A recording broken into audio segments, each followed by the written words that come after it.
அந்த பொண்ணு ஒரு ஊனமுற்றாள் ஆகிப்போச்சு மேடம்.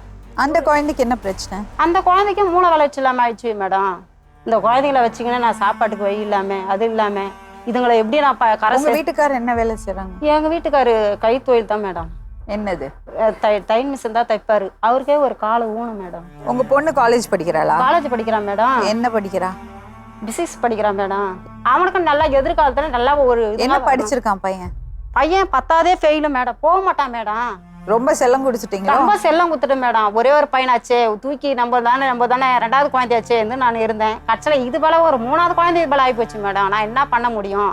நீங்க வேலைக்கு போக முடியல மேடம். என்னால இந்த குழந்தைய வச்சுக்கினே 1 மணி நேரம் 3 மணி நேரம் விட்டுற சாப்பாடுங்களே. அப்ப நான் என்ன பண்ண முடியும்? அதுக்குள்ள நான் போட்டி போறாம இப்பெல்லாம் இருந்தா அதோடைய நானு அதுக்கு எதுக்கு உங்கள்ட்ட போட்டி போறாம ஆளுங்களுக்கு? அதனால நான் என்ன பண்ண முடியும் மேடம்? அதனால நான் சாவா இல்ல என் குழந்தைங்க சாவடிக்கவா? எதுவுமே நல்லா பண்ண முடியல மேடம். அதனால வீட்டுக்குள்ளேயே கடந்து வெளியே வர முடியல என்னால. உங்க வீட்டுக்காரர் எப்படி? எங்க வீட்டுக்காரர் நல்லவர் மேடம். ஆனா அதெல்லாம் தப்பு இல்லை மேடம். அவர் சம்பாரிச்சு கொடுக்கறத வச்சு நான் மெயின்டைன் பண்ணுவேன். அடுத்தவங்களால கடை தொல்லைன்னா நான் வாங்க மாட்டேன் மேடம். இருக்கத்தை வச்சு கஞ்சியா இருந்தாலும் கௌரவமா குடிச்சிடுவேன் மேடம்.